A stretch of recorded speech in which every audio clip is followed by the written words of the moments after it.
दोस्तों साथियों हम चले दे चले अपना दिल अपनी जान, ताकि जीता रहे अपना हिंदुस्तान।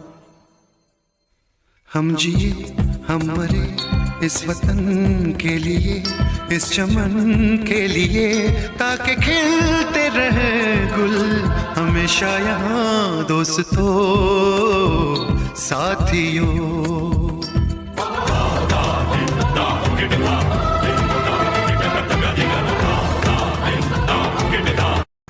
दोस्तों अगर काम अच्छा लगा हो तो फॉलो कर लेना।